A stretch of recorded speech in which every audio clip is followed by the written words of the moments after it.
say I just woke up. And you'd be right. Good. Let me do this again. We'll just do this again, right? You ready? Forget this ever happened. I got boogies in my nose. Like the whole thing is just a mess. The day is saved. The dat. Who dat? I know what you meant. See, Marcus just did a typo. It's all Marcus. Let's just stop. Let's just restart again. Let's just forget the whole thing. The whole thing is ruined. This first take, we'll just call it a take. The rehearsal.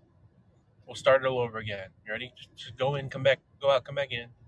No, hold on, Chris. You gotta stop it. We can't. Chris, you jumped in at the wrong time.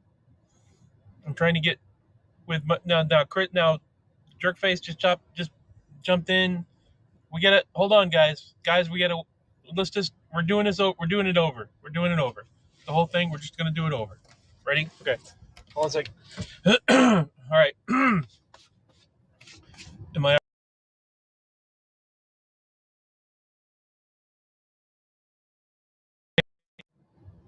No, hold on. I just got a call, and my alarm's gonna go off. The whole thing's ruined. Let's just go. Let's just do it again. Do overs, am I right? All right. All right, I'm ready. You ready?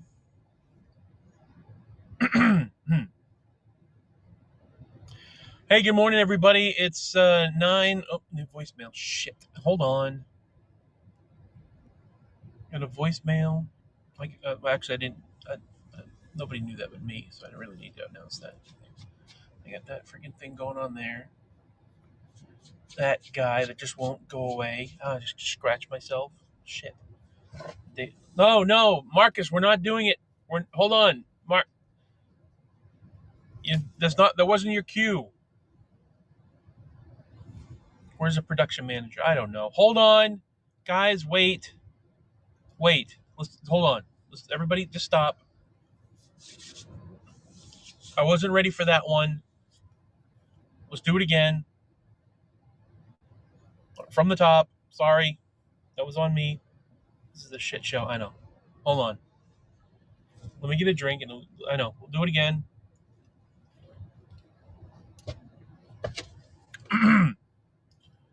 Best followers, primes, and viewers on Mount. Now we got an ad. All right, we're doing it now. We're going to do it now. Ready?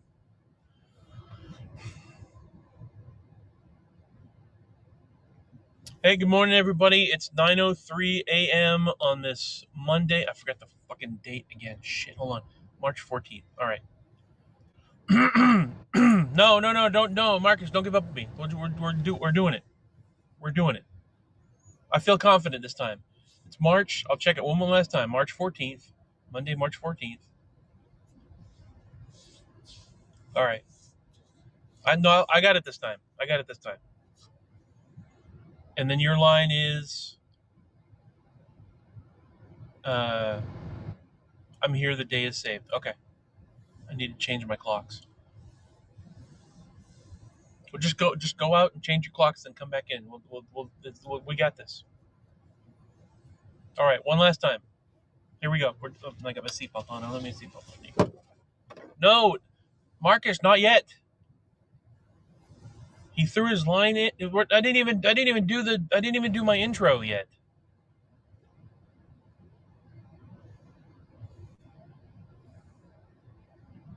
You just threw that out randomly.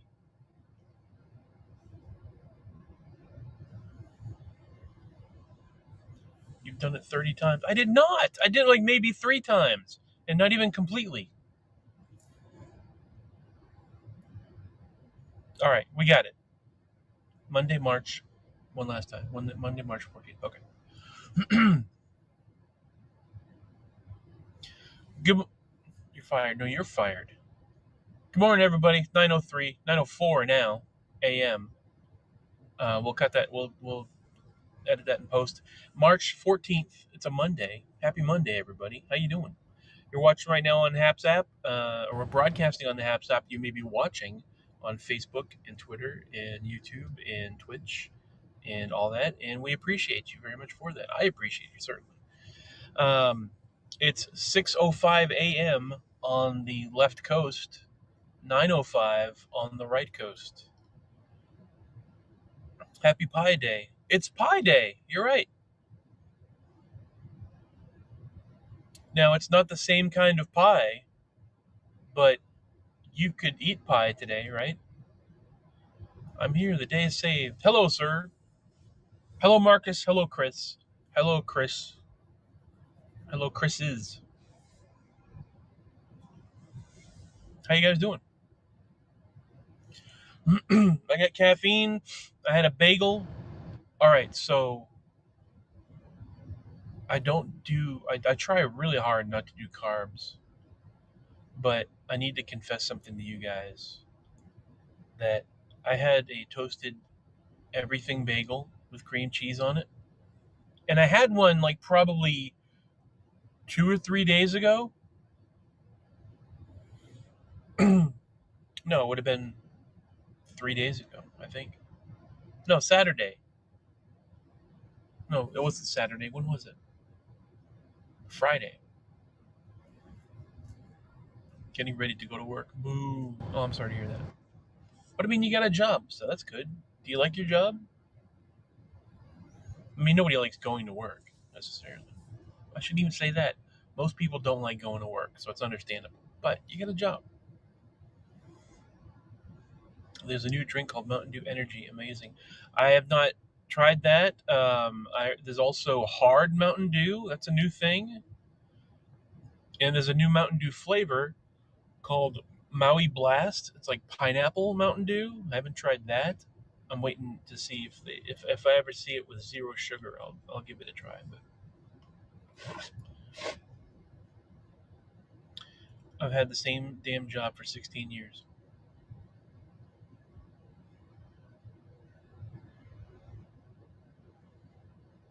Um, no, but I saw that hard Mountain Dew, and I'm like, that seems interesting. I just got a notification on my credit card. I mean, my debit card. On 3/14, your available balance was 167.53. Oh, okay, so that did come through. Cool. We own Mountain Dew, remember? Yeah, that's our connection right now, Marcus. We have a special connection because you work for the company that owns Mountain Dew, and I'm now living in uh, the place that made Mountain Dew. So isn't that cool? Sorry about the lens flare.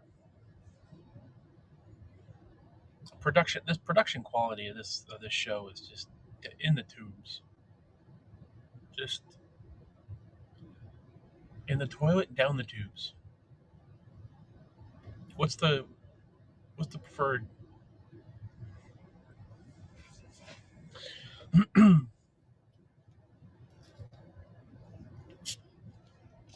But try Mountain Dew Energy. It's delicious.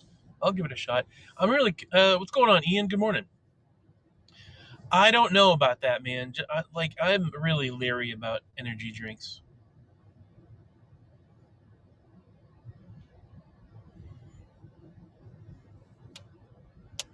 I'll try it just to taste it, but I don't like. I wouldn't be able to drink them like I used to drink.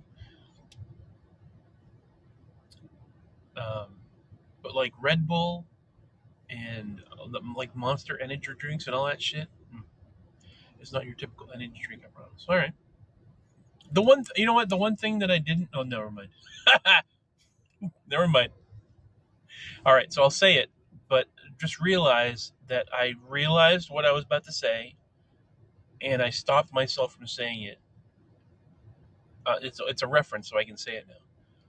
The one thing that I have never tried is Coke with coffee, because that seemed like an interesting thing. But Marcus doesn't like the C word. That's the enemy. Those are the bad guys. And to be honest, Coke products are Coke products. I'm saying this on the air in front of God and everybody. My girlfriend is a Red Bull junkie. She won't stop. Coke products are garbage. Sincerely.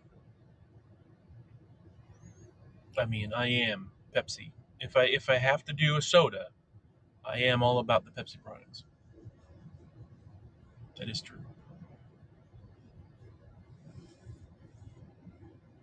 I would love to have an old fashioned Pepsi logo T-shirt. We've joked about that before, but I would love to. Check is in the mail, or like, maybe I could design. I could just do that. I could design a Mountain Dew logo or something like that. Because the one thing that I would do, the logos need to be bigger, right? This is my personal opinion. Logos need to be bigger. If you're going to do a shirt with a logo on it and you have all that real estate, and we have the technology to do it now, just do like an all, like the full shirt, how they print them, like you can print directly on the fabric now. Like, just do a big, a really good shirt. Its girlfriend stole the last one. Like, I wonder if I could get away like an Andy Warhol sort of thing, where I could take the label, I could take the logo, and just blow it up on a shirt. I would do that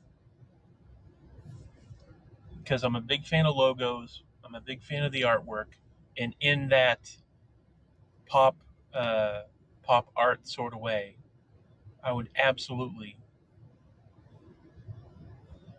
The key would be to take the logo and sort of distort it in a certain way, like put some wrinkles in it, like make it look like a label that got put on wrong. She sleeps with me, so I had to let her have it. She takes one for the team. God bless her. Doing the Lord's work right there. Yeah, gotta let her have it.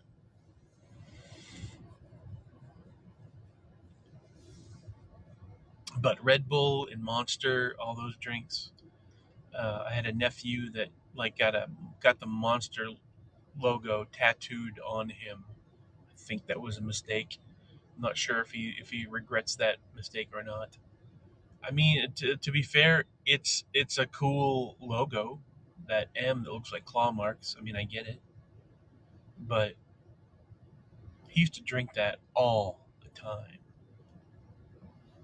It just gets to a point where it's like your heart's gonna explode, man.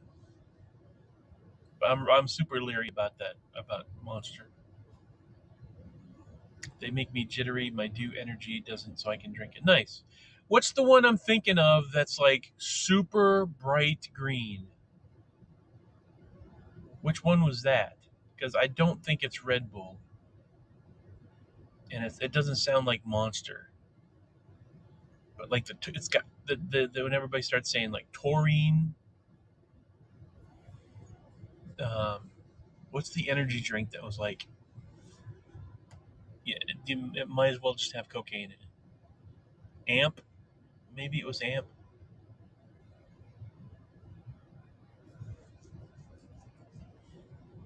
Because I know that Monster was not the first energy drink, and I know that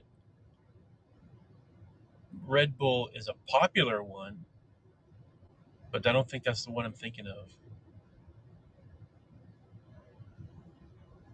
That'd be fantastic if I, like society just suddenly the sci-fi part of my brain just switched on. It's like, what if there was a drink that existed, but just society does not remember it? Like somehow we've all been brainwashed to forget that one product. Red Bull is the original. Hello, sir. So Benjamin, what is the energy drink that is bright green?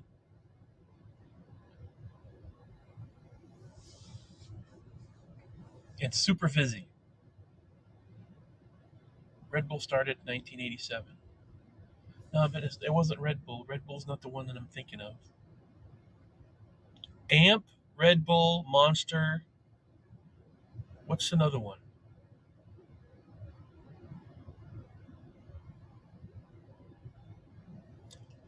What do you call that when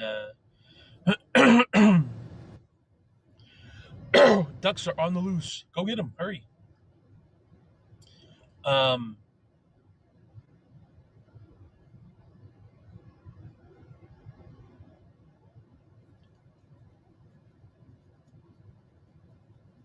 Because I'm thinking Gatorade and Powerade and all that are not energy drinks. Those are hydration drinks. Crack is popular. But Red Bull, Monster, what was another one that was super popular?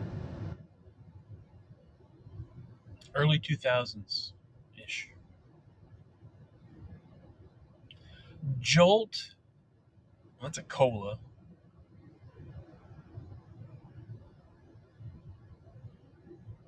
Balls, that's the carbonated those energy water or whatever.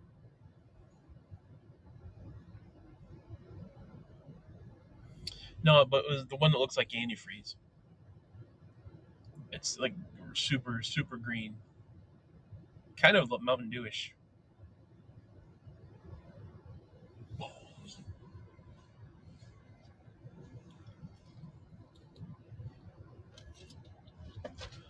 Every time I hear Jolt, I think of China Coke, China Cola.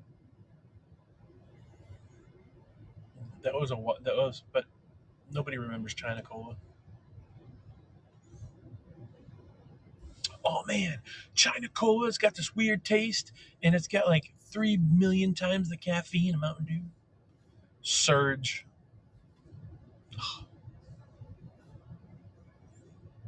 Yeah.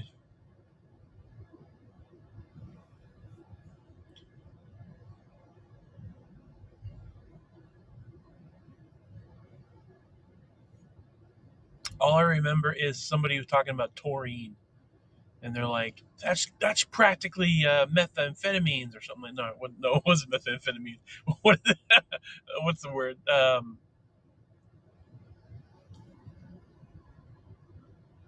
It's speed. They're putting speed in the sodas, in the drinks. Meth. Is it Red Bull?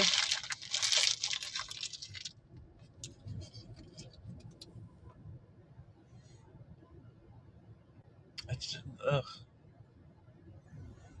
Energy drinks are scary, man.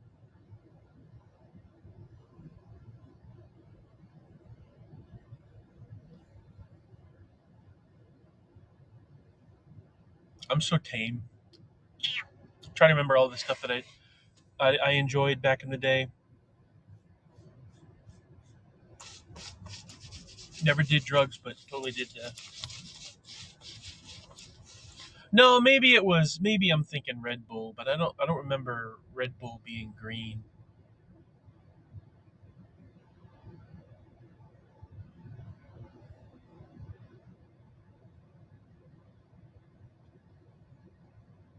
That's all right.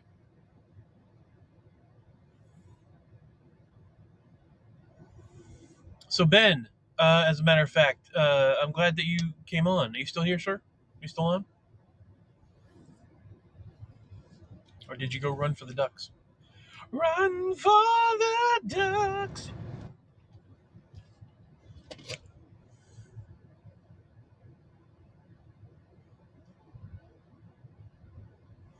Because I think Ben tried some, or somebody in the household tried some. Because I saw that. I saw it when I came into the house one day.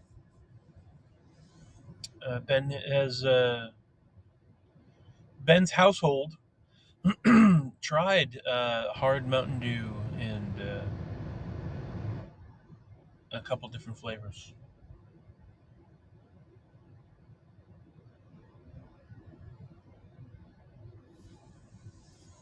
No, he's not here. He went to go run after the ducks.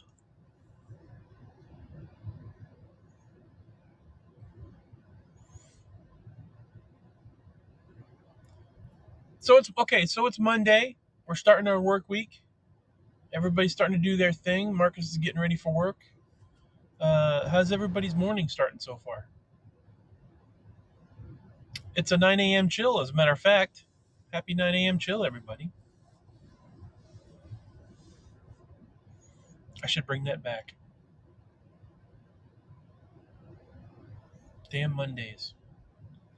Mondays are great. It's a brand new day, a brand new week. It's a new morning. You can start.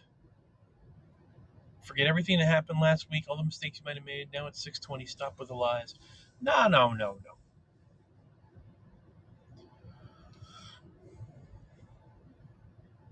Although, to a certain extent, you are correct. It's 9 a.m. somewhere, so I could do the 9 a.m. chill anywhere.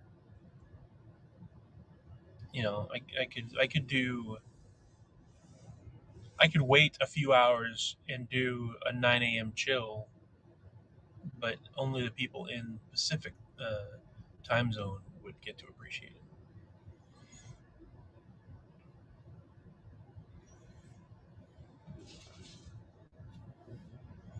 it. That's just a sentimental thing with me now. It's calling it a 9 a.m. chill because that was the whole thing. What are you, in the Matrix? No one really knows what the Matrix is.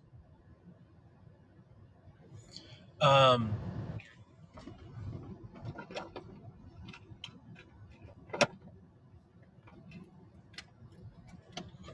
some off-camera hygiene. Hold on one second.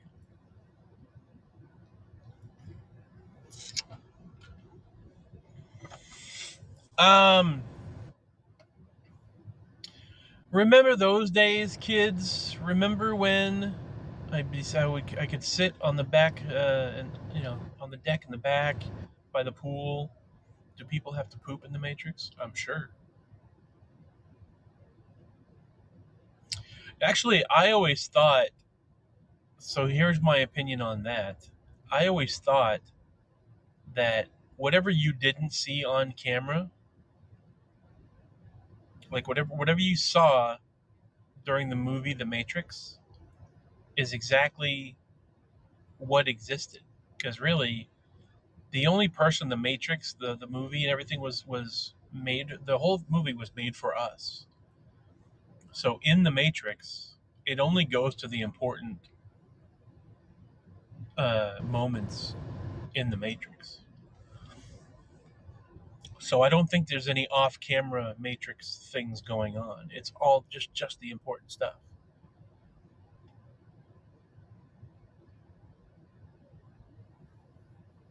Like, let's go meta with it.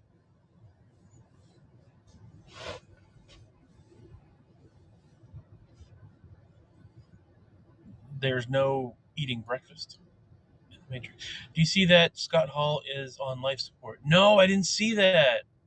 Oh no. What's going on? Are his ears just catching up to him or what? Good morning, Tate. Good morning, my dear. Thank you for tuning in with me, spending some time with me. Appreciate it.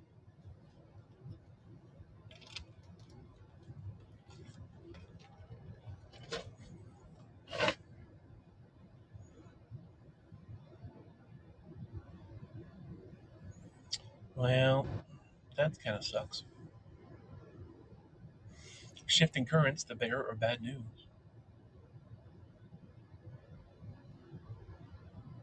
I was just talking to, I was just thinking about that last night. I saw a tweet that, what's his name? William Hurt. Was it William Hurt? Yeah, the actor passed away. And I'm like, here we go. I'm old. People are going to start dropping off. This is what happens. Here we go. Everybody's getting old. Everybody's talking like any of the people that I like. John drinks water. Hi. Good morning, sir. More like hydrated. He had hip surgery and a blood clot got loose. He then had 3 heart attacks. Kevin Nash said once all his family arrives, they're going to pull the plug. Oh, no.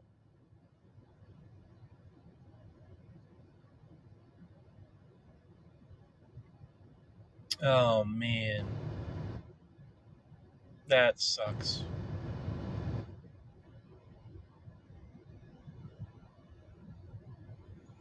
Here we go. I was fearing this day. I knew this day would come, but I was dreading it. And here we go. People, the people that we love, all the folks I'd see on TV, all the idols, all the celebrities, all the like. Just you're gonna start hearing about those I've had a couple friends whose spouses are in poor condition. Yeah, not to bring down the broadcast, but there's a time where a young man, a young Matt Robarge, is sitting on a floor watching TV, and he hears the music on the television on the commercials, and he's like, that music's for old people. Cut to 10 years later, it's later music. When they're not talking about the 40s music anymore, they're talking about the 50s music, and then they're talking about the 60s music. And I'm like, so that's for old people. And then I'm like, wait a minute, at some point in the future, I'm going to be watching TV, and there's going to commercials going to come on for the music that my generation, and then I'll be like, oh shit, I'm old. Had to look who Scott Hall is. Scott Hall, otherwise known as Razor Ramon from the WWF days. I think there is like a 2 minute delay between me leaving a comment and hearing a reply, but yeah, I do have a medical card. Today will be a hydrated day. Nice! Ah! If there is a delay, I'm sorry to hear that. Nothing I can really do about that. I don't do WWE. Neither do I. I gave up WWE. Um, they no longer have my attention. I'm an AEW guy and the occasional indie show that I might catch on YouTube.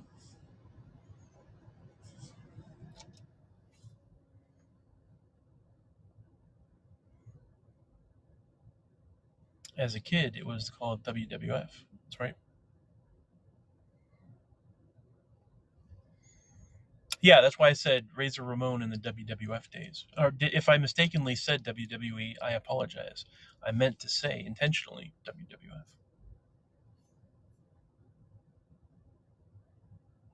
I'm also an AEW guy, right? Just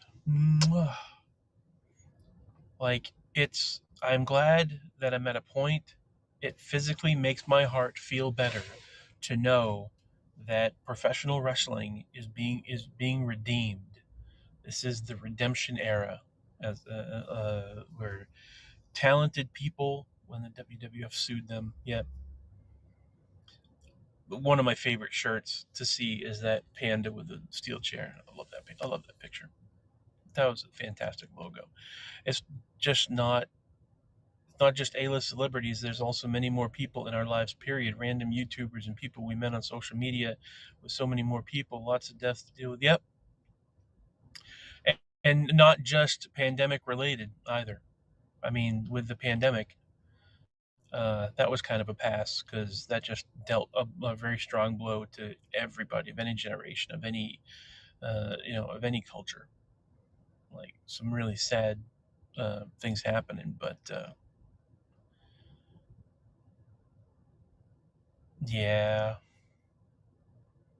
getting to the point where we're gonna start seeing, like, that's the thing. And I still dread that, and I don't know if that's a common thing with everybody, or even something that people want to hear. It's not necessarily, maybe not really a topic people want to discuss, but when you start hearing about actors just dropping off for whatever reasons, uh, a lot of the celebrities that I grew up with, the in the movies that I like, or the TV shows that I like, stuff like that, start hearing about them uh, leaving us. Like, it was never something I wanted to deal with. Where it's like, here we go, people started to drop off. But yeah, I have friends that I went to high school with, and people I went to high school with that I weren't necessarily friends with, but they existed at that same time. Like, I knew of them, I was aware of them, where like their spouses and stuff were starting to go. Yeah, the shit people got to deal with. But yeah, let's all right. So mortality in general, that's a topic. It's a thing. Sorry, it's a thing that happens. So yeah, moving on. Right.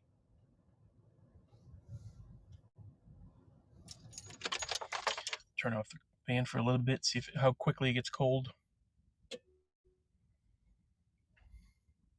Today, supposedly, temperature is going to get up there, back up to like in the 60s.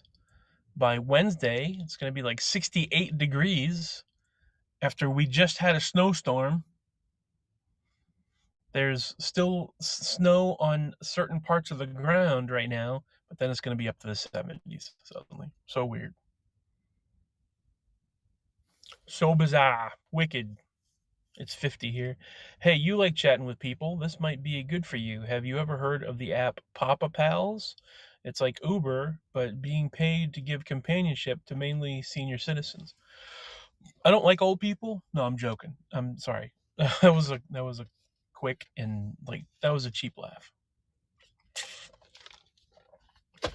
I tried it a few times. It sounds weird, but a nice way to make some extra money, and you seem like a natural conversationalist. Okay, so I'm not a natural conversationalist. Like, it's not the thing that I usually like to do. I am very I agree, old people are creepy. No.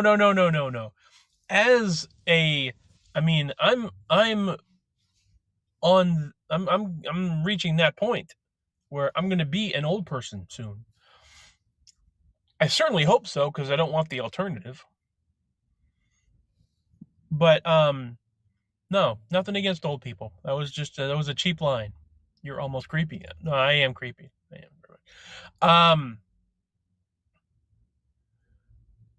I would love to talk about this, because last night I had a few moments when I was getting on the thing after I read that tweet about William Hurt passing away. My brain went through a whole bunch of shit, and I would seriously love to discuss it right now, but it's also something that other people may find uncomfortable to discuss.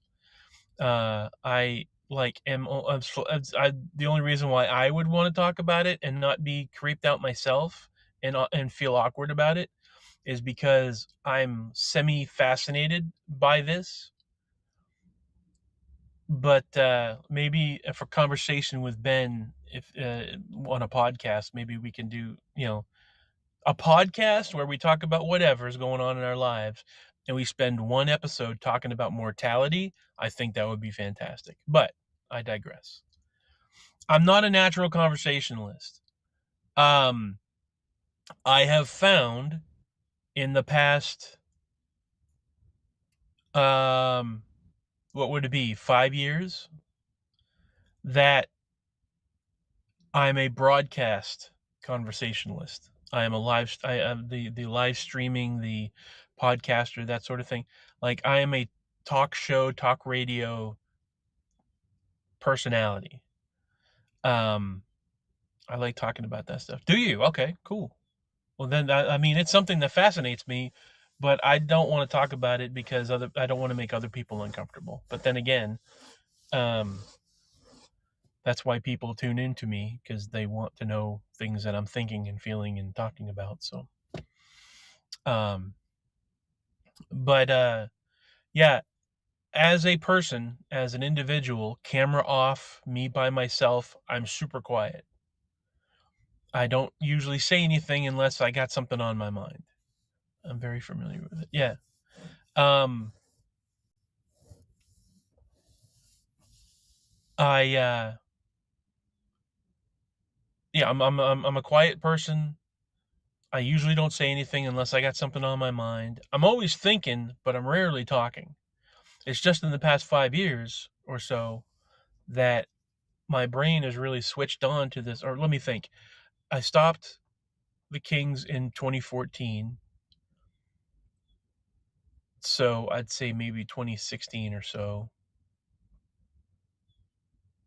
Yeah, we'll say 2016, because it was like maybe a year or two after the Kings.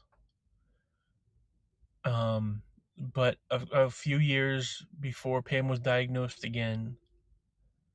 Pam passed in 2018. So, yeah, we'll say 2016. Since 2016, I'm doing the podcasting and then on live streaming on Periscope and all that. is only when this stuff really started to come out. I've certainly always had an interest in radio. I've always had an interest in, um, maybe being a DJ or just daydreaming about that, having a microphone on and having a conversation and playing music. And like, I always had the dream of a mixed format type of a show, talk a little bit, play a couple songs, come back from the break, do an ad read, talk a little bit. Um, uh, I've always liked Paul Harvey and, and that, that sort of a conversation, interviews, whatever's really at the heart of what I'm feeling, or that would be cool. It would super be cool. That's the one thing with 3231. That's when I really started to dig in about what I envisioned for me as a person. Um, the whole thing that really got me started with 3231 is, wouldn't it be neat if I could broadcast live out to people and get that interaction back? Um,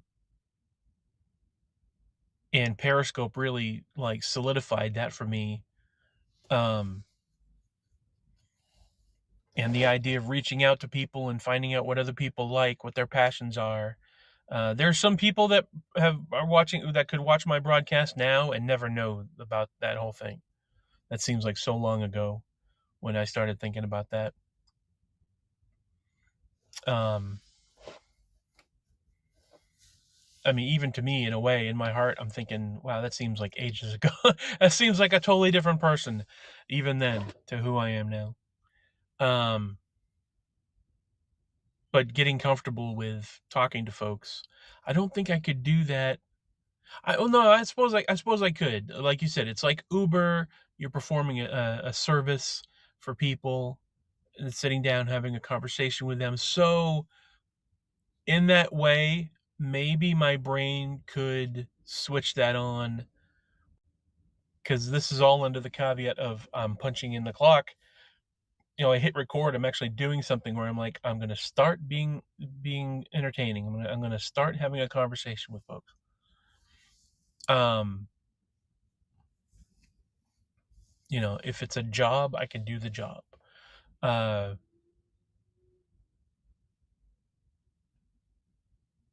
it's also grown beyond that, really, at this point, because it is therapy for me as well.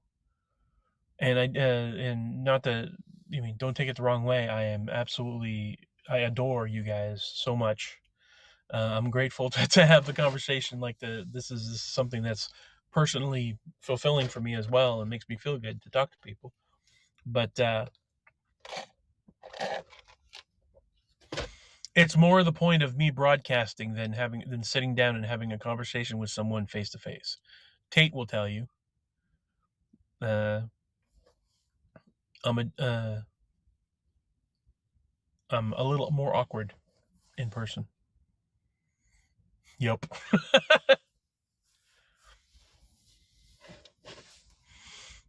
Just the way that it is. You get a camera, a microphone on me, I'm cool. I'm fine. Even sitting down with Ben, if I'm sitting down with Ben and we're talking, I no, I don't think you're awkward. No, no, no. Just that it's different. It's different when you're sitting down in front of somebody and having a conversation. It's just that you'd rather broadcast than have a phone call, right? Right. Um, it is exactly the same way with Ben. He could confirm that as well. If he and I are having a conversation, I'm sitting down listening more than I'm sitting down talking. I'll chime in, but I try to stay quiet and I try to be more of a listener than a talker. It's only in this particular case, in this type of scenario, and in this type of environment, that I talk more than I listen. No, that's not true. Let me take that back. I think we had good combos in person. Sure, absolutely. And it's probably better because I do listen more than I talk. I think that's actually a good trait of mine, is that I'm a good listener. I may not retain the information for long, but they're in the conversation.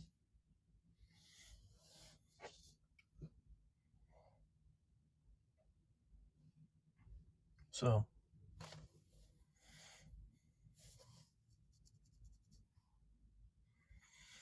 And it's also different with Tate as well. Didn't mean to use Tate as a specific example, but it's different with Tate as well because she's easy to hang out with. She's awesome.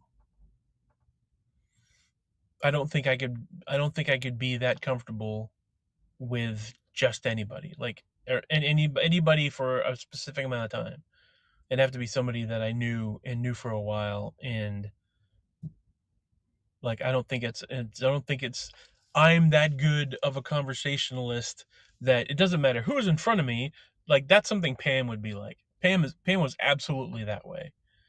Um, doesn't matter who you had in front of her, she could charm the pants off anybody, literally. I mean, let's be honest. You do a good job at faking it. That's exactly what it is. I fake it. um, although Pam would probably say the same thing about her, that she's just faking it, but she's really good at that. Doesn't matter who it is, she's engaging and warm, and yeah. I don't feel I'm so engaging. I'm more like I try really hard. I really care about, you know, I, I I really put in a good effort.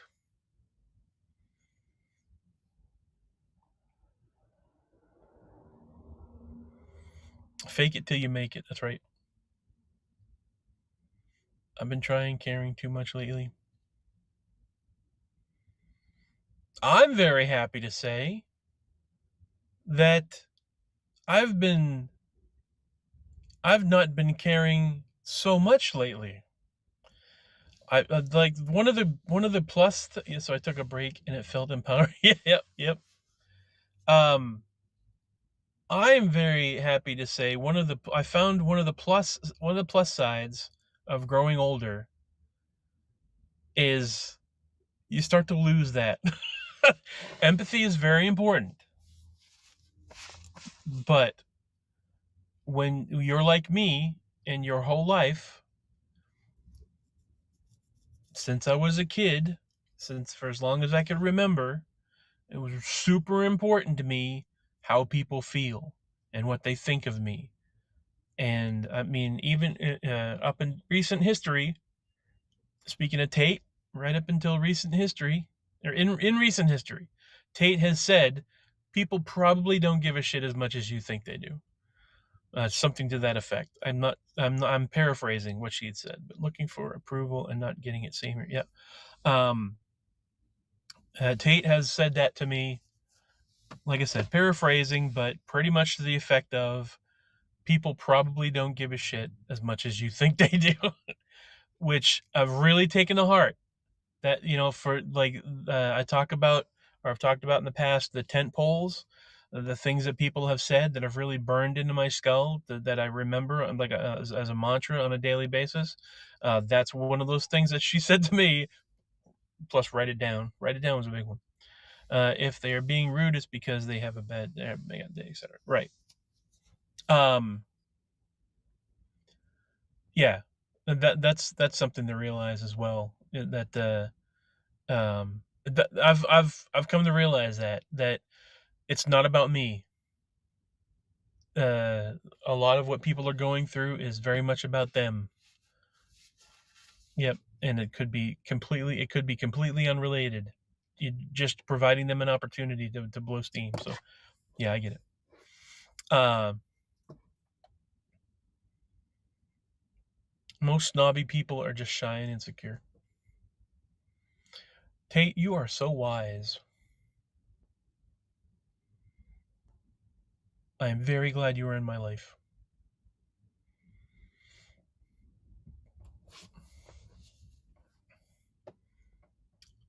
Uh,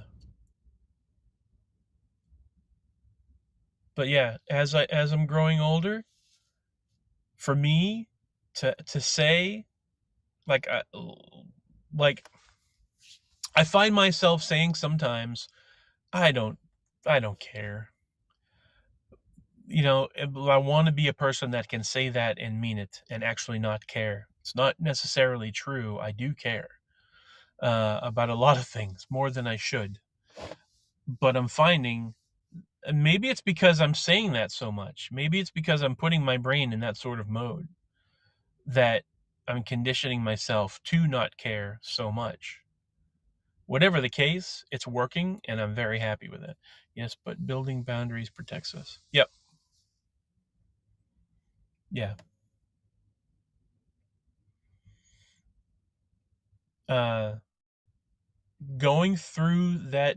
So here we go. Hashtag mental health awareness.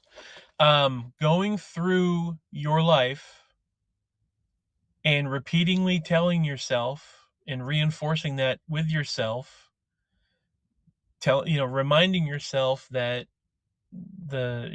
it's not you, it's somebody else, realizing that you do care, but that's not a bad thing. That's the telling myself the things, going through it logically, and mindfulness, I guess, is the word, right? That would be the word, mindfulness. Being Having the awareness of what you're going through in your brain, and talking to yourself and counseling yourself, pretty much, uh, is a blessing.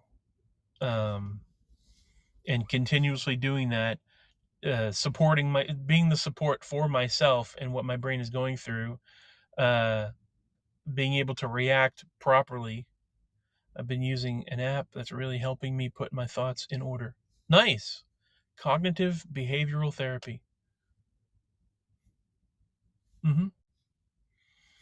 Yeah, the that whole is that the thing I'm thinking of, the providing yourself your own tool? It's called Think Journal. Oh, nice. Providing yourself, going to therapy, and having the therapist provide you with the tools so you can,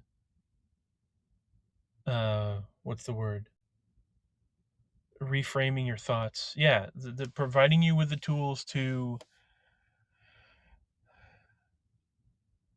um help you in the field.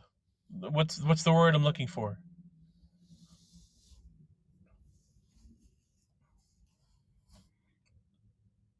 I also looked up my attachment style.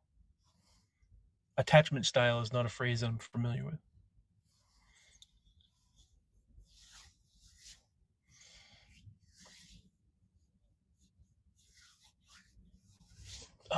Excuse me. I'll send you a quiz. All right. um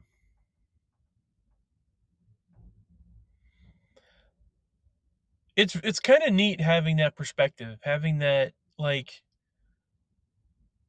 to therapist will set the building blocks. Yeah, this kind of a conversation is something that, like, I don't I don't necessarily know if this was a type of conversation that you could have 40 years ago, you know? Uh like, do I remember 40 years ago? No, but it just seems like in my brain the safe thing to say is that talking about this stuff, dealing with your thoughts and emotions, and, like, being so expressive about it, like I said, literally having a conversation about your processing of information and a processing of emotions, and being, like, doing all the work with that, organizing yourself. What did you say? Cognitive, building boundaries. No, that wasn't the term. What was the term that you just said a second ago? You putting your thoughts in order, reframing your thoughts. Yeah, that sort of thing. Like, it. I don't remember really using the word processing until, um uh I'm gonna guess, when would that be? I was still married, so it would have been, uh early 2000s. Let's say like no, late 90s, really. Came down here, came down to Florida in 92-ish, 93-ish. And about no, it's about 90 92. Uh so we'll say around 2000. So let's say 22 years ago. It doesn't really matter. I'm just like kind of doing the general thing in my head just for my benefit, for my personal satisfaction. So let's say around the year 2000, about 20 years ago, I never really used the word processing like I do now, which it was a word that a friend of mine used, and she had a couple things going on with her. It like I didn't have a relationship with somebody that they spoke about their mental state and about the things that they're dealing with in their life. Like that was the first person that I really. Her name was Jessica, and she used the word processing a lot. And it's like that really the connection between computers and the brain being a computer, like being able to talk about your biology, your personal brain chemistry and stuff like that, and to refer to it as a computer really hit home with me. I'm like, no, that's absolutely what it is. Like you have like your programming, your CPU, uh memory, all those things. I'm like, no, it's like I don't know why. Computers had been around for probably 20 years prior to that. Uh, personal computers and all that. So the language was there, but just to use that language in that sort of a capacity of your brain and the stuff that you're going through. I'm like, no, that makes absolute uh absolute sense. Your brain is a computer, of course it is. Like why it never clicked for me. um and so yeah, you process information, you take stuff in, and you have to digest it in some way. Stevie, what's going on? How you doing? uh and just the idea of, I don't know why it's so mind-blowing, but it is, the idea of everyone working in their own, like everybody, that was when the idea stopped flowing through my brain of everybody's an individual. No, we're not, like, it's not human beings and then that's it. Like everybody is a man or a woman. Everybody is a human. We all work on the same level. Because I was so fresh out of school myself that I'm like, yeah, that's what it is. Everybody is the same. It's like a herd. We're all a herd. But really embracing the fact of everybody is an individual. Everybody has the same experiences but different experiences, and so they process things a different way. And the I think as a society we're going through the same thing where we're starting to realize it's not the normals, the straights and then the weirdos. It's not you're normal or you're retarded. It's like, no, it's the opening up to appreciating, or at least respecting, that other people have different experiences in their lives. They may process things a different way. They may have certain things about themselves that um, identify them as, now see, I'm trying to find the words now. I want to show respect to the thing that I'm referring to.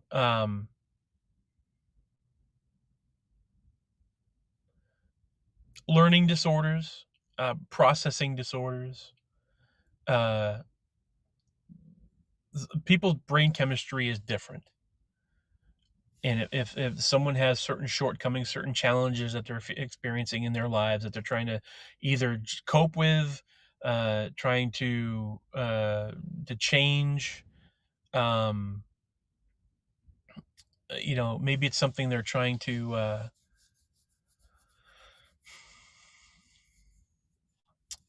what do you call it, like physical therapy, like rehabilitate. Maybe that's the word. No, not rehabilitate. That's the wrong word.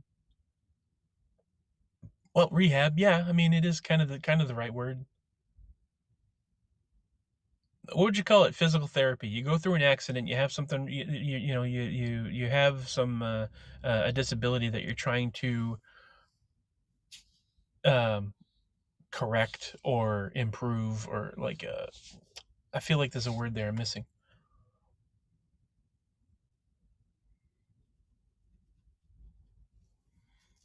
Um, let's call it rehabilitate.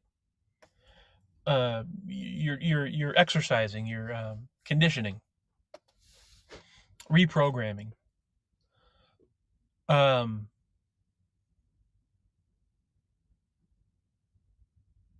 I got so stuck on that. Good morning, Melissa Mopa. How you doing?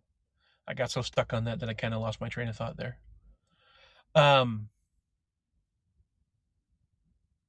but my point is, getting back to what I was saying, just to have this language, to have this vocabulary, to be able to talk about how the brain works. Good. I just put dinner in the slow cooker. Oh, what you making in the slow cooker? This is one of the moments that I think about not having a kitchen of my own. I kind of miss cooking sometimes.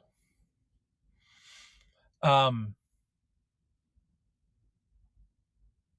but corned beef and cabbage with potatoes and carrots. Oh, hell yeah! I'll be right over. How long is it going to take me to drive up there? It'll be done by the time I get there. Um, I'm making that this week too. Oh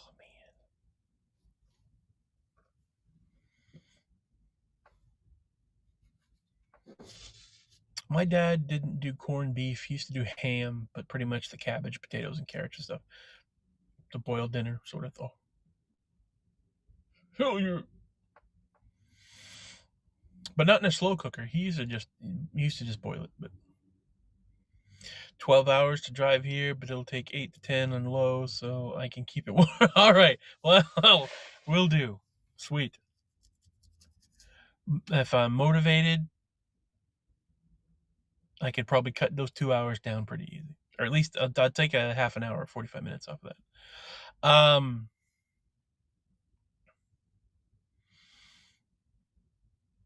Yeah. So to have that language where we can discuss our moods and really show consideration for the to be aware of the intricacies of the mind. Did I say it? Intricacies. Yeah, I think that's right. I will say you're late now. Dinner's cold. Serious disrespect. Oh man, crushed it. All right. To be able to talk about that, I am sure no one. Granted, I was just a kid in the '80s, so I wasn't around many adults anyways. But I'm gonna say, uh, I'm willing to put money on the fact that people didn't talk like that. It wasn't special ed and the regular kids. It was like there's it's not you're one of these or you're one of them. You put them in this room or you put them in that room, and you didn't just categorize people. Or you don't you're not right now. We don't categorize people that way. Um, I feel really fortunate that I've lived at a time to experience all of that. You know, in my lifetime, you've gone from things like, you know, being pardon the pun, or no, not pardon the pun, but no pun intended, black and white. Certainly, that's a thing. But to go from everything is no shades of gray. It's just it is this way or it's that way. To go from that to really being considerate, showing consideration for diversity, really being aware of um, the spectrum uh, that exists in people. Like that's you have the time of black and white television and then color television. You have the pre-computer, pre-internet, post-internet. Um, People opening their minds and being a new type of people. A lot of problems that still exist, like the war and the money and all that shit. But that's just I've. Let me ask you guys a question. As a matter of fact, do you think that will ever phase out? Like the part of me wants to say, eventually, the generations that have these things that existed in their brains, even to a small degree, will eventually go away. This is what I think. It simply through time, the old things will go away. Um, like it's inevitable.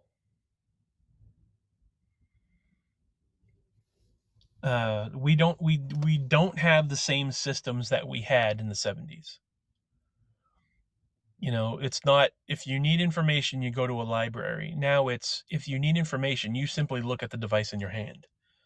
Like if you want the world, just turn on your phone and you can find it.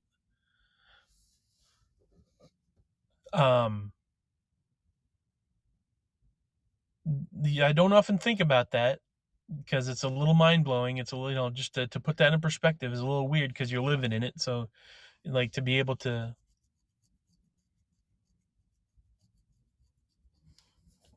um, like my dog just sneezed in my face. What's up, Rehab? How you doing, brother? I did say the word rehabilitation 3 times, so you say it, and Captain Rehab will appear. Ooh. Um, my dog just sneezed in my face, like you do. Uh,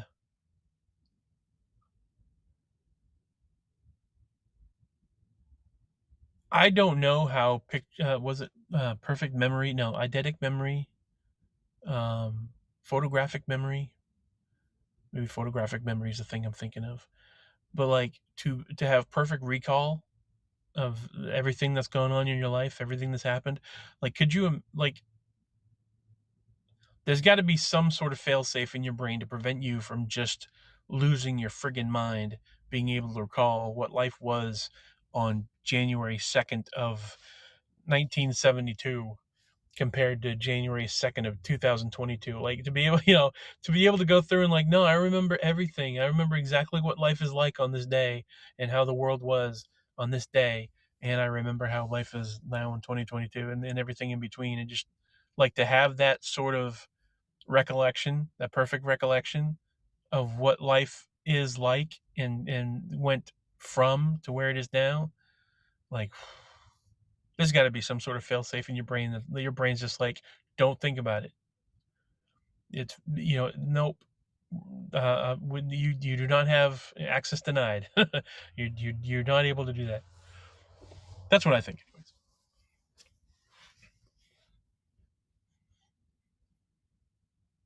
Am I rambling? I feel like I'm rambling.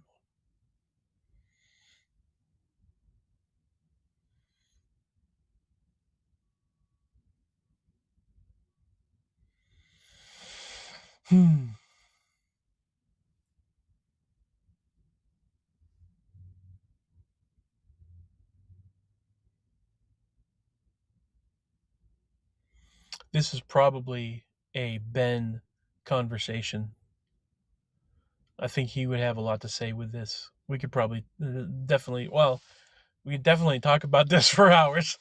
Um, that's one of the things that's going to be interesting when Ben and I do a podcast is here I am talking about it, and it's I've probably gone on this just me alone for about a half an hour. It's going to be a part 1, part 2, part 12 type of conversation if it was Ben and I.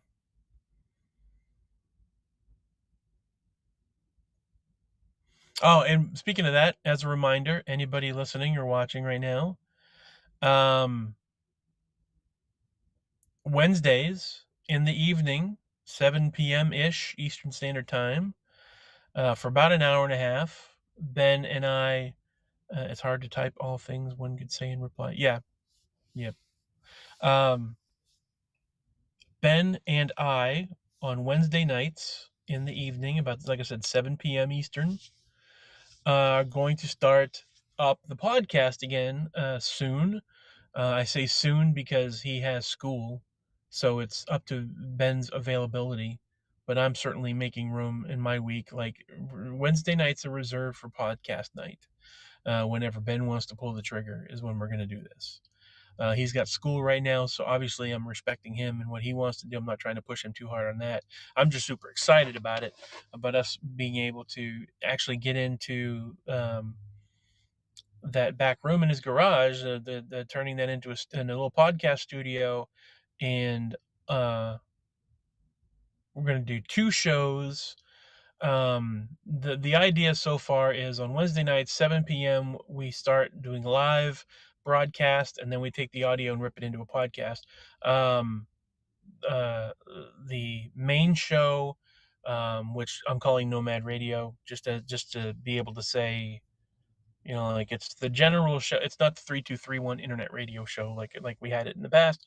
Um, we're gonna do half hour, 45 minutes general conversation, and then another half hour, 45 minutes of 10,000 Worlds, where we're talking specifically about role playing games. So from 7 to 8, and then 8 to 9, or 7. Yeah.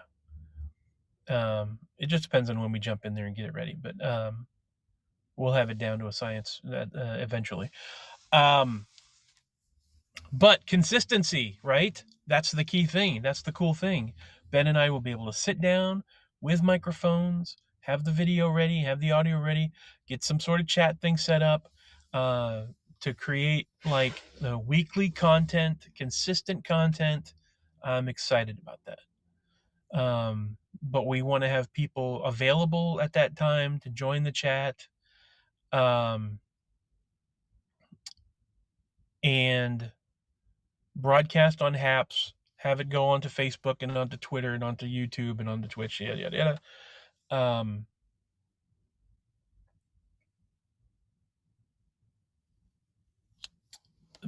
It's certainly the challenge would not be what are we going to talk about. The challenge will be how will we be able to do something in just 45 minutes, because maybe we won't.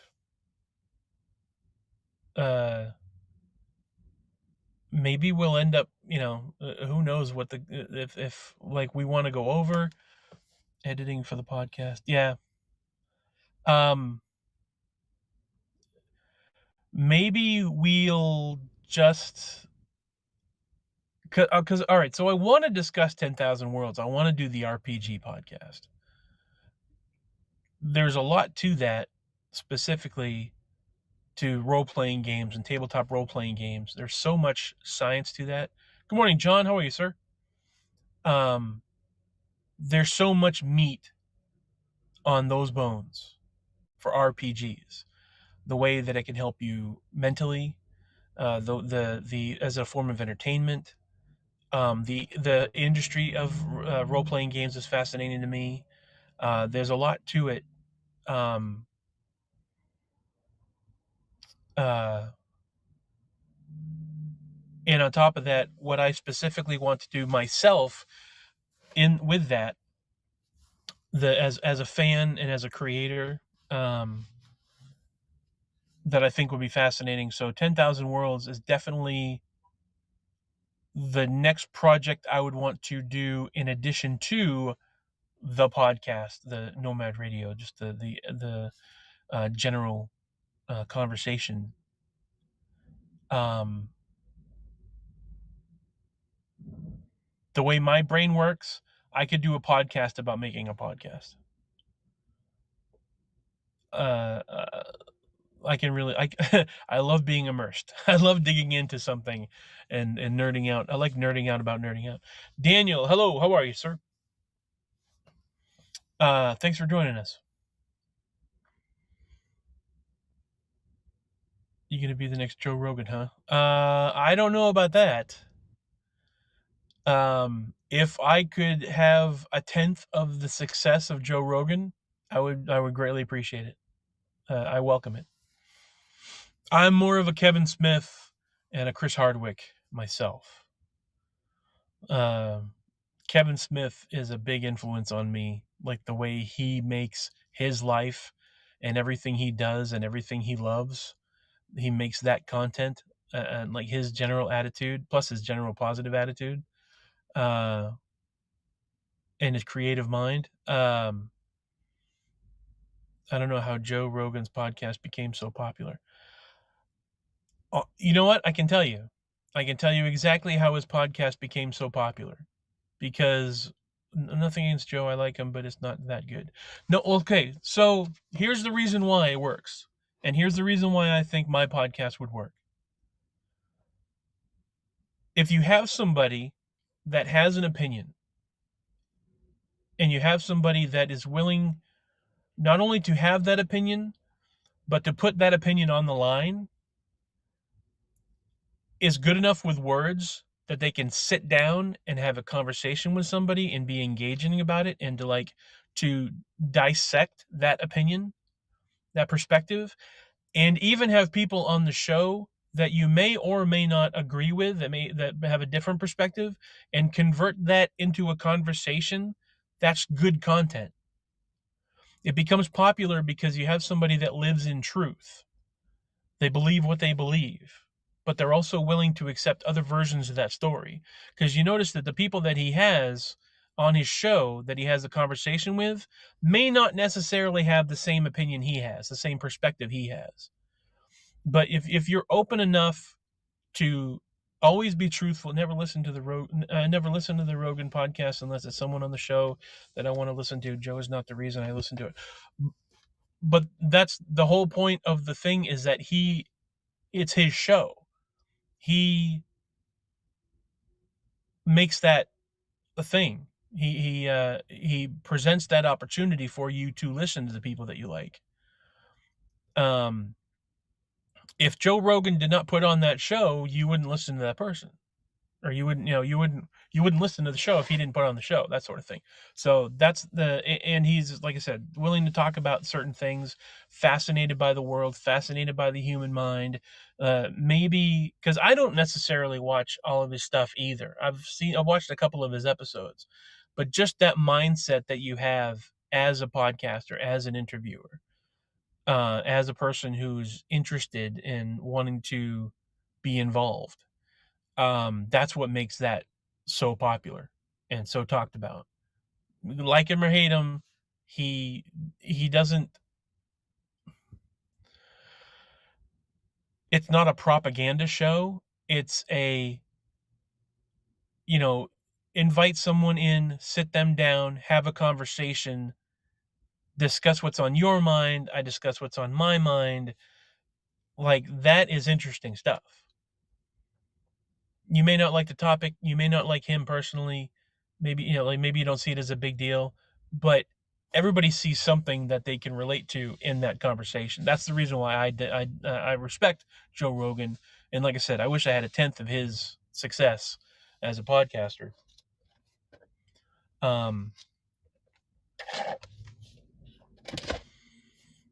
Yeah, I respect the hell out of Joe Rogan.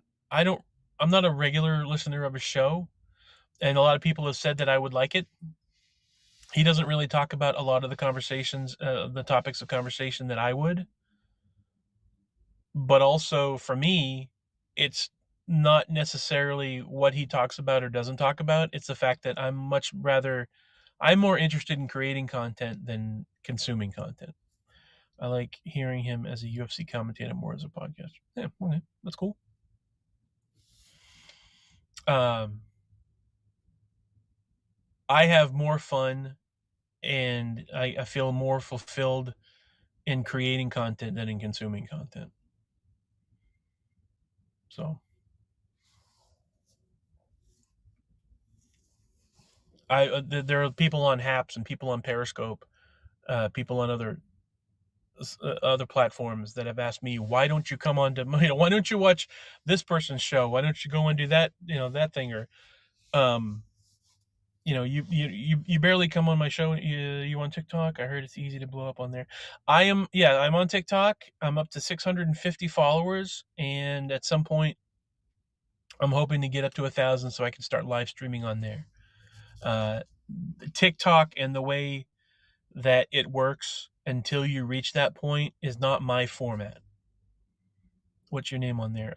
It's 3231 3TWO 3ONE. If someone could type it up, I'd appreciate it. Yeah, I'm at 3231. Pretty much the same on all social media. If you went to Google and you typed in 3231, anything that pops up is most likely going to be me.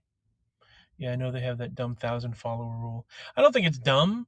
I mean, I think that's a cool measure to prevent just anybody from jumping on there and doing what, because that's a lot of bandwidth. That's a lot of shit that you have to work through. So make people jump through hoops in order to grant them access to this next level. I'm all for it. It's a little bit of it's irritating, but I understand it.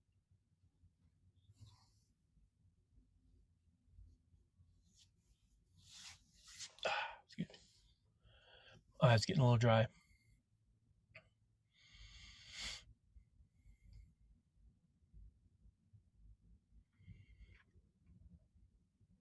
I wish I could type it up here, but I don't have or can I? I don't think I can. Can I? Oh, send chat. Let me see this. Oh, I can. Okay, hold on a second.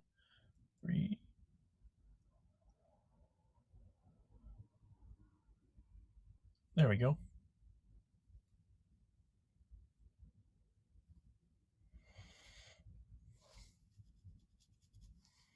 That's what you can find me on. And as a matter of fact, I mean, it's your username here as well. Okay, well, I wasn't sure if it shows up anywhere.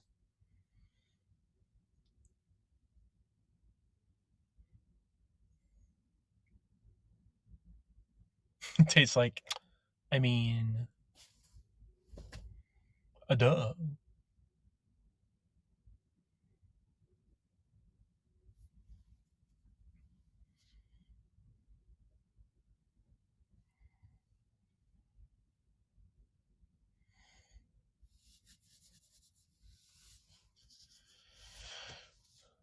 I know, but I worry. I doubt. It's part of who I am. My mom would say, it's just my way. Bear with me.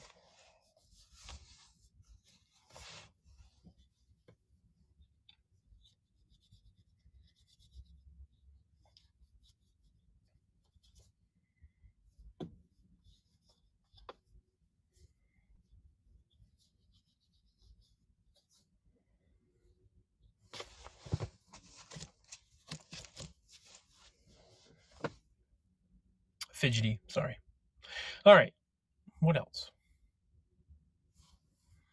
How do I make that stop scrolling over my face? I mean, I guess that's not bad. I got words scrolling up over my face, and it's like not pleasant to see. But it's you guys, so I'll deal with it.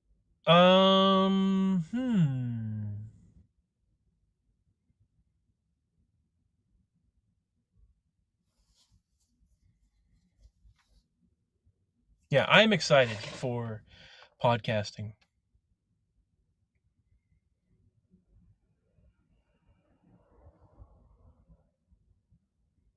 Oh, that's what I was saying before. It may turn out that we don't do the 10,000 Worlds podcast. If we end up, if Ben and I can, because I know that we can, have an hour conversation and people are engaged, maybe we could just have it like for an hour and a half for us to be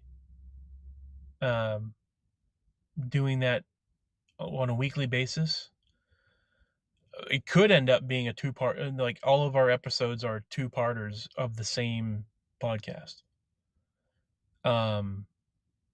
That's the great thing about this. We're just dedicating, we know we're dedicating an hour and a half. An hour and a half is a decent amount of time. I know that Ben and I could use that time for sure. That's an hour and a half of content, guaranteed.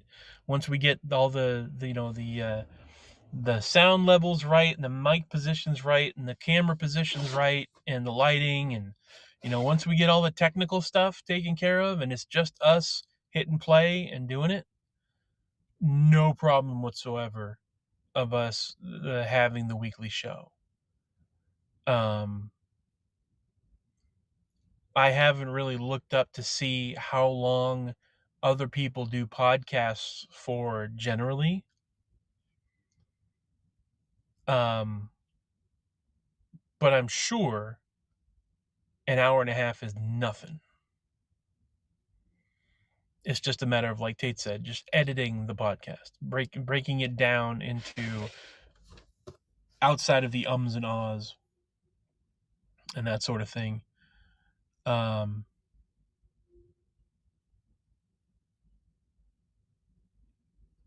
Yeah, it's not a matter of can we fill the time. It's just how are we going to not limit ourselves. What's the word? Structure it properly. Discipline ourselves to, okay, we gotta really, we gotta check the clock. We gotta have a timer running because we can't talk about it for longer than this.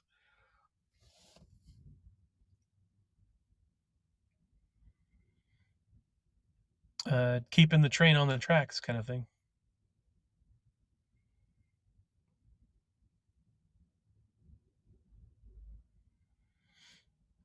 And as far as the topics of conversation, it's so 3231 is just the Matt brand. It's me. You got anybody that's been on here for a decent amount of time knows what it is that I talk about.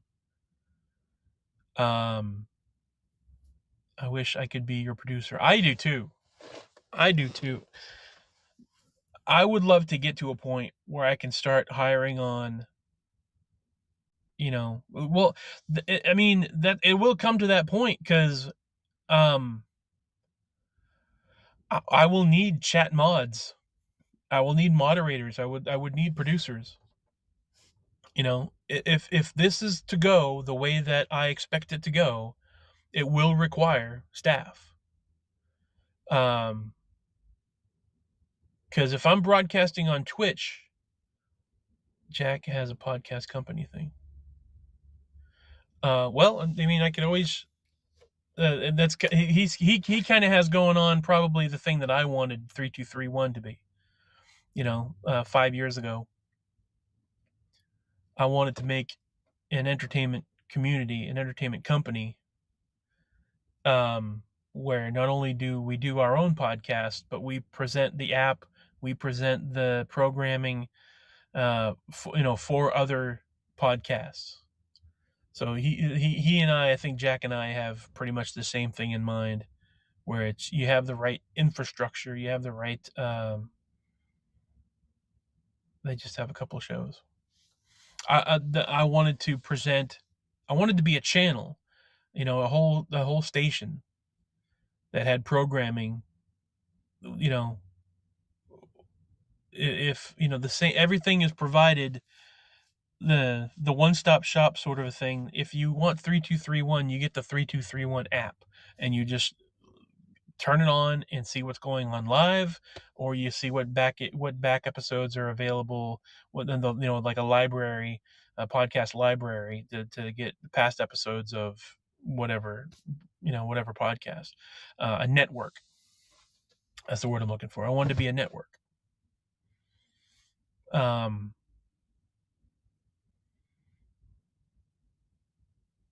But life happened.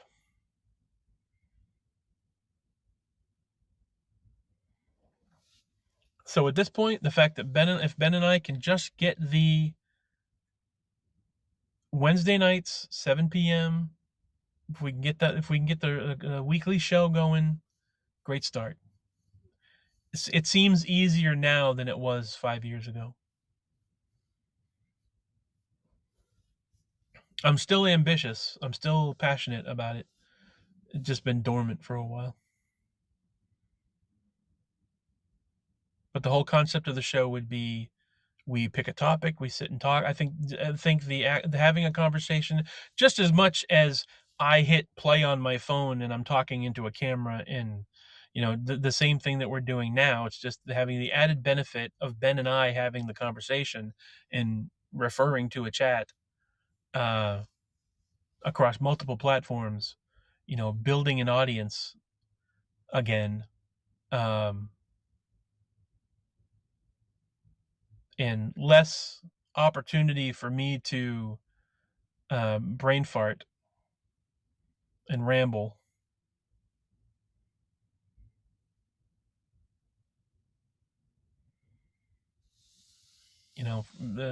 I could talk on here for hours and would be willing to do so, but I get really self conscious about what. Wait, what did I say? Did I say that already? How many times did I say the word? Whatever.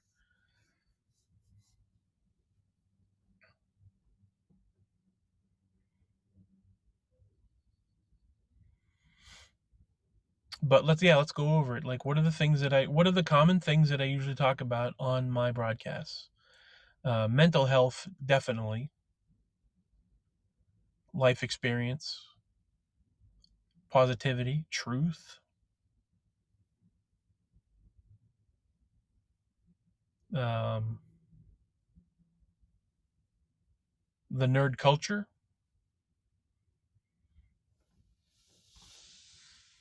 TV's. Like I got the list of wrestling and comics and TV and movies and role playing games and all that stuff that I usually pitch. Food, sex, and mental health. You're not wrong. Relationships,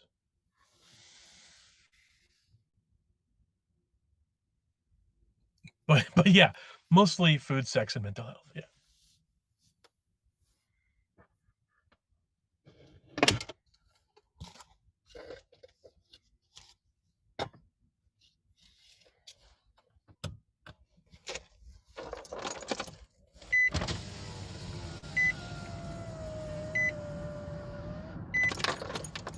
Dump up my eyes. Hold on a second.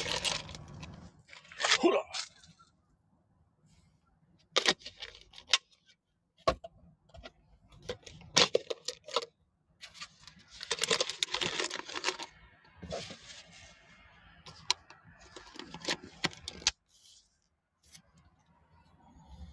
It's not littering if it melts and evaporates.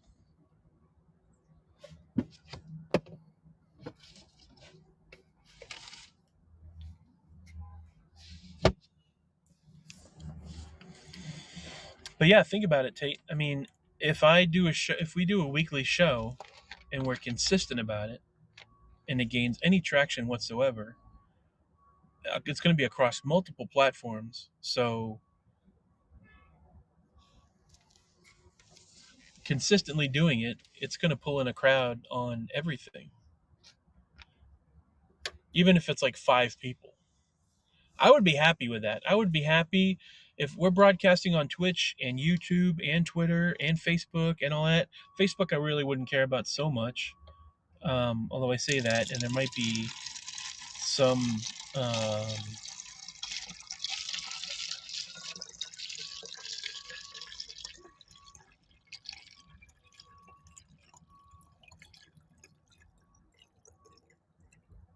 Sorry, I had to concentrate on pouring. Uh, Facebook Live. I don't know what type of outreach.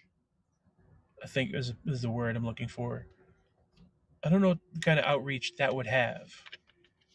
Like if I the first I'm thinking people connected to me, friends and then friends of friends, but I don't know if that's something that anybody would just get a notification. Like somebody doesn't know me whatsoever, just all of a sudden gets I mean, I've never received anything like that where it's just like, here's this thing that exists that's being broadcast. I don't think Facebook works that way. We're just like, any old person could end up getting a notification that I'm on live. I think it's friends of friends. Um, all I know is that it's a place that people are being notified that I know, maybe friends of friends, uh, are being made aware that I'm broadcasting and gives them an in. That's fantastic. I'm not really leaning on Facebook too hard, or Twitter Live for that case. Um, that's why you get a podcast app and not Facebook. Yeah, yeah. Well, that's that on top of it as well. Doing the live streaming, just talking about live streaming while we're recording the thing. Um, I want to include a chat. The Haps app, this being able to broadcast onto Twitch and YouTube, having the live conversation and including the chat with it. I definitely on YouTube, definitely on Twitch. I would want the chat to be involved, but moderators for sure. So you figure at least 6 people moderating the broadcast, 3 each. A couple people on YouTube, a couple people on Twitch, and maybe a couple on Twitter Live. To be able to sift through a lot of the spam, the bots, whatever. Um,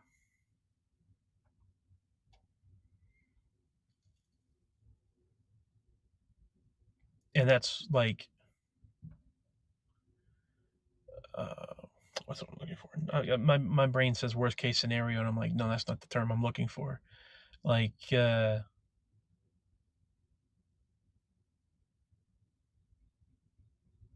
not the if I'm even moderately successful, the baseline, maybe that's what I'm looking for. The baseline of it would be, if I could get 5 YouTube viewers on a regular basis and 5 Twitch followers watching on a regular basis, if our viewership is like at least 5 people on a regular basis watching, that would be great. 5 folks watching on Haps, 5 folks watching on Facebook, 5, that would be great. I've been on long enough now. Granted, it's been like an hour and change, like hour and a half. 31 people have watched the broadcast so far, at least according to the app. That's just the live stream. That's just the live show. Taking that, ripping the audio, putting it up on Spotify, making a podcast available to whomever. We also have the podcast crowd that don't have to be there for the live thing. They're just watching it on replay or, once it's edited and whatnot. That's pretty awesome too. The added folks on there. So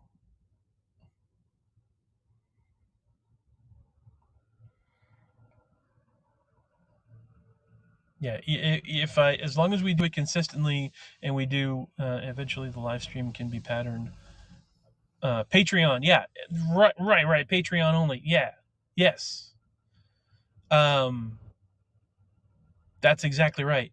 That's something that like a Discord chat, a exclusive. Mm-hmm. That's the plan, Stan.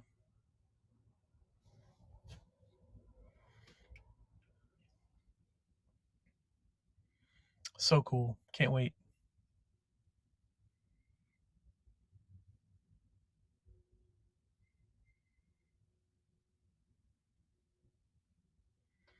Yep. Get the Patreon going, subscribers, people that want to be a part of it. And that would make that even cooler, I think, personally, if we have people that are interested enough in the product, in the content, that want to pay $5 a month.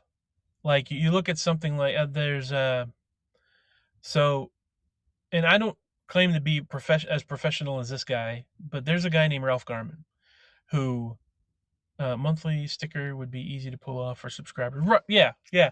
Ben and I had some really cool thoughts as far as that's concerned, but going off of just not talking about what Ben and I have talked about, but just me and my own mindset. So Kevin Smith has done a bunch of podcasts.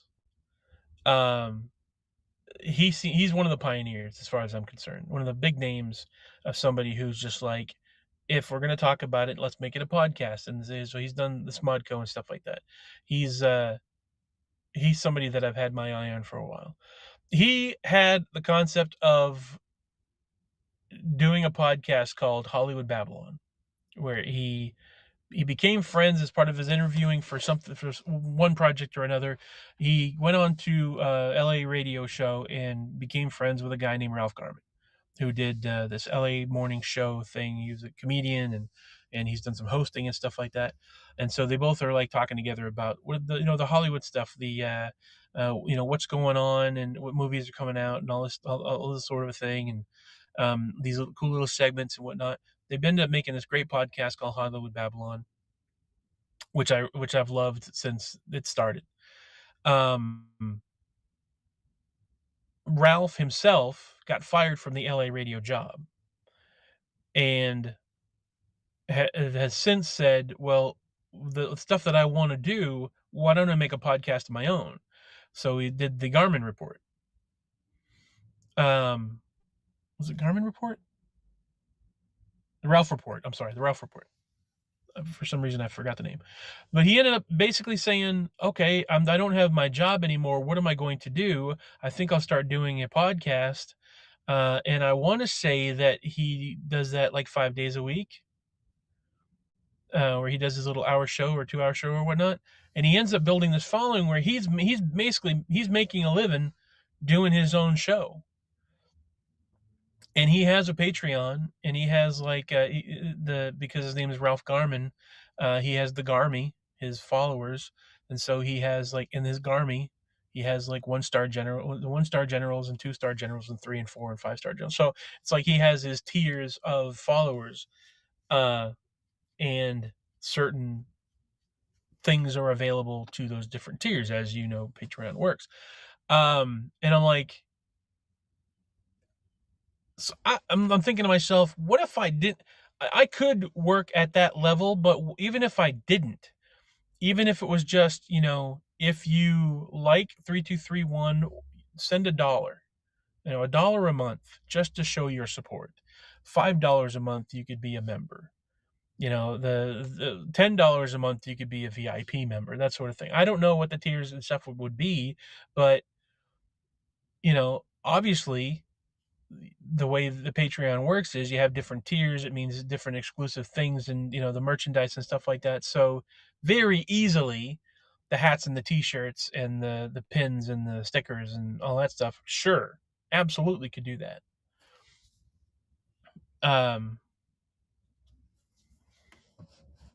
But like, I really admire. What was the thing that you said to me? Expertise. Maybe not. Maybe you're not buying the thing that you put in your hand. I mean, you are. But it's not just the thing you put in your hand. It's the expertise behind it. It's someone who really cares about the thing that you wanted made, and really puts in the work on the thing that you wanted made in a professional manner. That gives that thing its worth. That gives, and not just that, but that's the thing that people pay for. So I'm sure you get it. That the passion, the desire that I have to make a thing and make it worthy of someone's attention, and make it worthy of someone's $5 a month or whatever. Uh,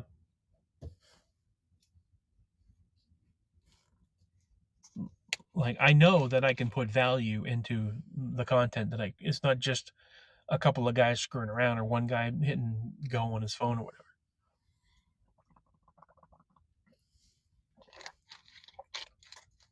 But I don't think, other than the occasional donation, I've never considered this to be worthy of someone's money. I've never pushed for the PayPal or pushed for the Venmo or Cash App or anything like that because, if someone wanted to,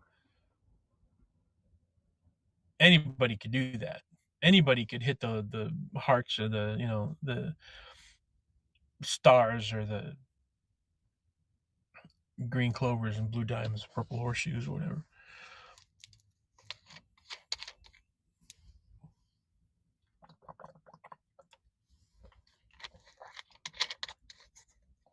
If someone wanted to get a couple bucks thrown my way, they know how to do it.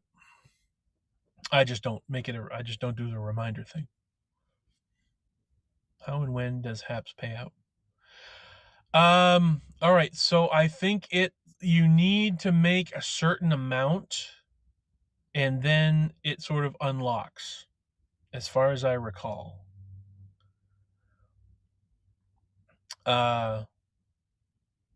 HAPS has paid out to me, but I think it was you make the first 300 or something like that, and then it pays out. I really don't remember. It's been probably probably a year since I've really thought about that.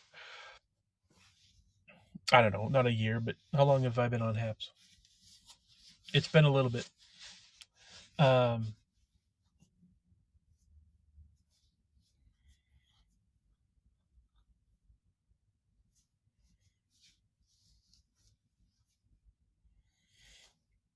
and I don't know. I don't even know if their policies have changed. So I didn't retain that information. It was never really a concern for me.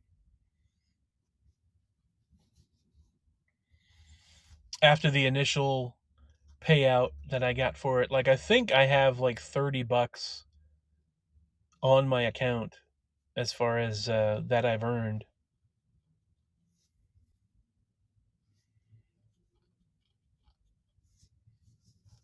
But I don't know when they're maybe it needs to get up to $50 before they actually do a payout. Like it has to get up to a certain amount. I'm not sure.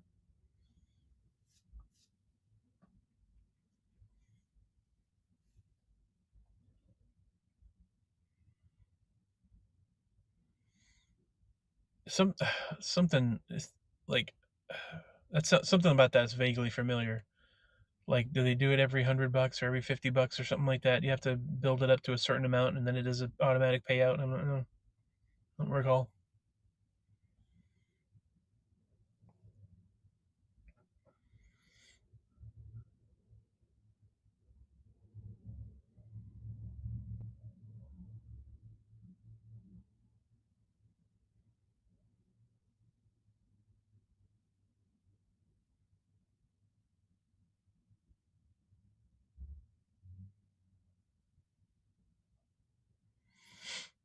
Who else is viewing right now? Thank you, Tate, for sticking around. I appreciate it. Is anyone else here watching the broadcast? And also to Facebook users, if you are watching and you're commenting and I'm not receiving the comments, if not replying to the comments, I don't think that works on HAPS right now. And I'm not sure why, but I don't see Facebook comments for it's been a while since I got a anonymous Facebook user mentioned on here. I think maybe they patched that out. I don't know. Some sort of bug. I've heard from Twitch because Chris came on here and said hello. I've heard from YouTube, but I haven't heard from Facebook. So apologies if I don't respond. I'd love to talk to you. I'd love to get this shit straightened out so that I could communicate with everybody that watches me. But I'm not in charge of HAPS. And I'm not sure if I'm not sure that they would be concerned with what I want. So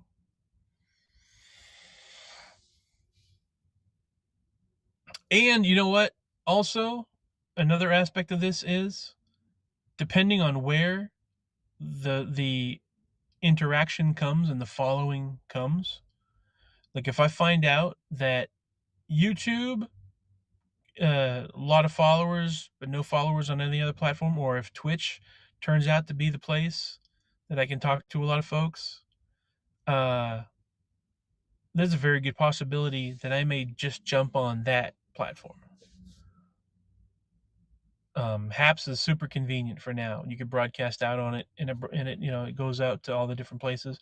So Haps is it for now. But whichever way the wind blows, whatever makes it easy for everybody else. If I once I find where the people are that want to watch, and if I can build on just focus on one platform and not worry about 5-6 different platforms, I will definitely be willing to just stick to that one thing.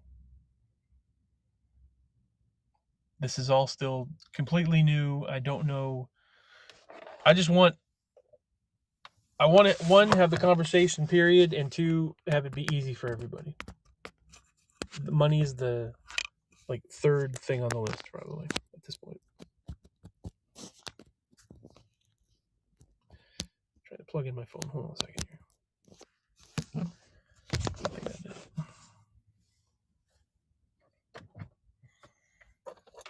Weird priorities, but I'm just speaking the truth.